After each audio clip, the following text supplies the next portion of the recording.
Let me show you how to make repairs to your phone. Okay? Just in case you've got, I don't know, problems with ninjas or people like me doing this stuff to your terrain. Here, we'll actually blow this one up.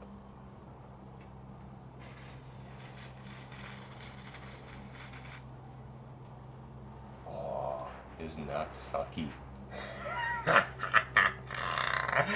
Okay, well I got another one. Oh, there we go.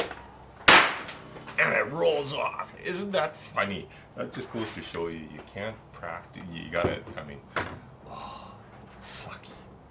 Okay, so let's say it falls, okay, off the table. That was funny. Anyways, let's say it falls off the table. Okay. Now this stuff is actually pretty tough. You know, that didn't, okay, let's say it falls from a higher spot.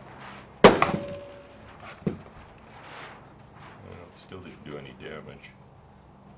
Firecracker would have been cool though, eh? Okay, let's say it gets tossed across the room. Oh, that got the edge. Okay, well it got a little break, okay? I'll show you. See that one stick there broke, okay? See, that's why I like Weld Bond and I like this goop mixture. You know, it's actually fairly tough. It can take a fair amount of abuse. Where else did it bust? Well, that was it. Well, okay, so to fix that, okay, take it off or part way off, squirt some white glue in there, and just push it back down. This piece of wood came loose here, so that'll glue back on with white glue. Doesn't even require any friggin' paint. Okay, so let's say you drop something on it. You know, something big. Okay, now it got busted. Okay, so gather up all the little pieces.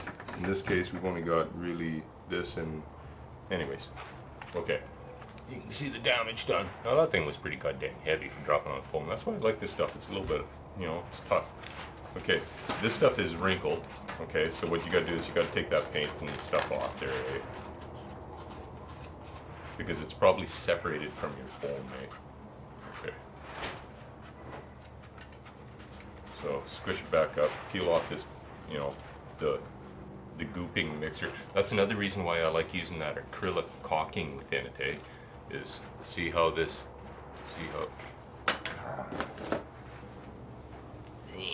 zoom it in here for you. Okay, this is also why you don't want to use too much caulking. Is because see, it'll actually, you can kind of peel it off here. Okay.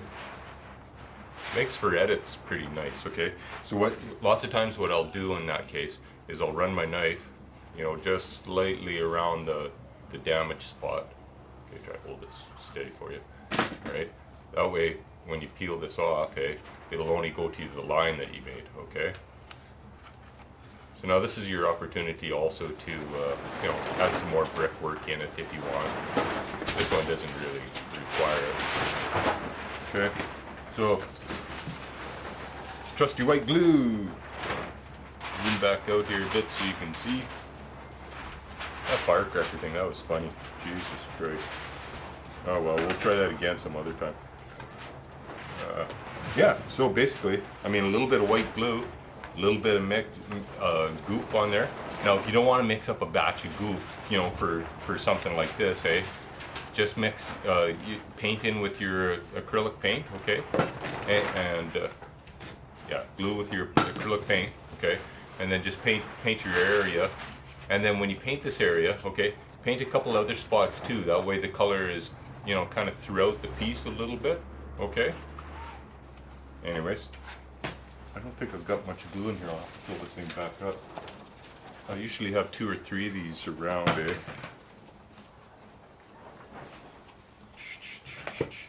God, that firecracker thing, that was funny. Okay, now in this here it's split a little bit because of the weight of that thing, eh? Like pretend grandma sat on it or something, eh? Force your glue down in there a little bit.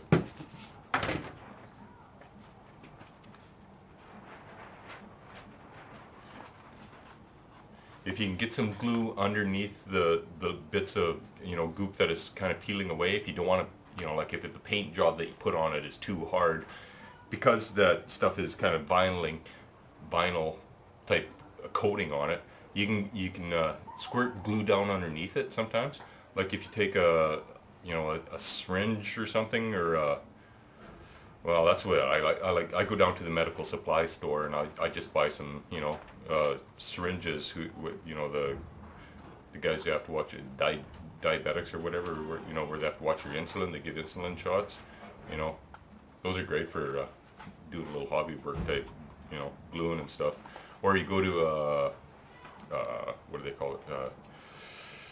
A veterinarian store, okay, and you grab the big ones, the big double O's, like for doing, horses and stuff.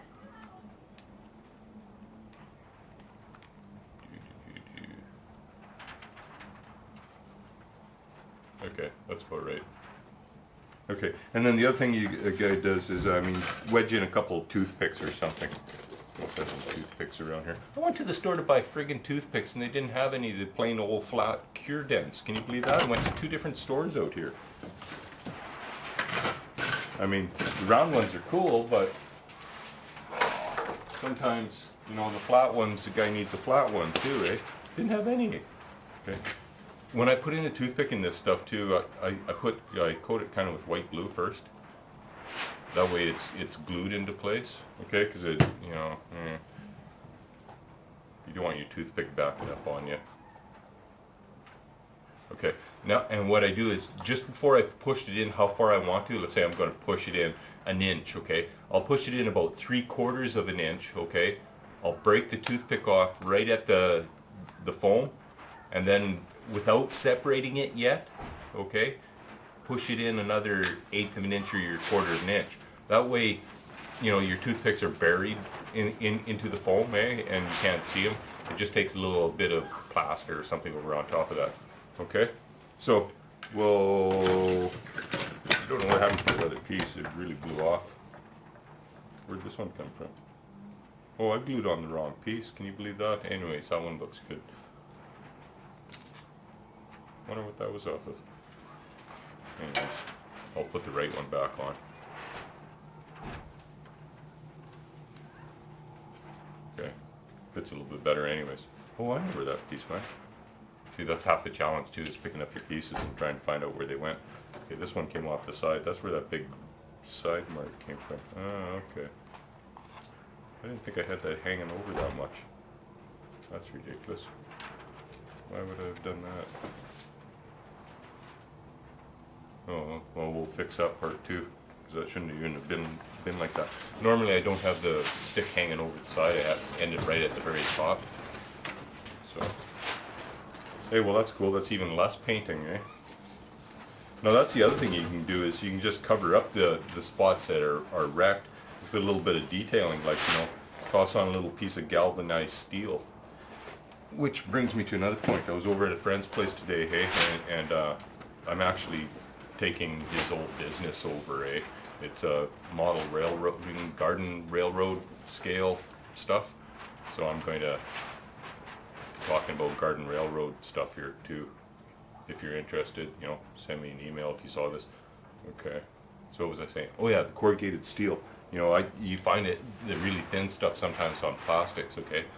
But he's got a pasta maker. I use mine for actually making pasta. But he's taken the spaghetti one, because there are 2 little rollers, hey, that roll together and you roll your pasta dough through them, eh? So he's taken those rollers off and mounted them in his drill press, and then taken a file, eh, and just filed the edges on each of those rollers, eh? He said it took him about 10 hours, eh? So this is a $200 retrofit to a pasta maker, hey? But now he can run little pieces of steel and stuff through there, and it comes out looking, well, it's little corrugated steel, eh? It's pretty cool. And then the other one, it's for making broad noodles. Okay, he's done the same thing to the broad noodle maker one, and when he runs steel through there, it looks just like tin roofing, that where it's kind of leveled, eh? Well, at least a tin roofing up here. Yeah, it looks really good. So when I get that, I'll show you it. I'll run off a bunch and show you what it looks like. Okay, so anyways, as you can see from our demonstration, sounds firecracker, which that would have been funny. But anyways, this stuff is pretty tough for foam, okay? Now, if this had been plaster, that would have, I mean, little bits are all over the place. I mean, you can't save those little bits. This stuff here, I mean, it'll bend, it'll crush. I mean, if it does break, you can stick it together with a couple toothpicks and stuff, and then just, I mean, repaint it, or, you know, we can add more peeled bricks down the side here or whatever. Or we could have busted that whole thing off, and just re-gooped it right at that point, made it into a much more damaged building. But hey, that's not bad survival rate, for considering I dropped about a 30-pound chunk of plastic on it.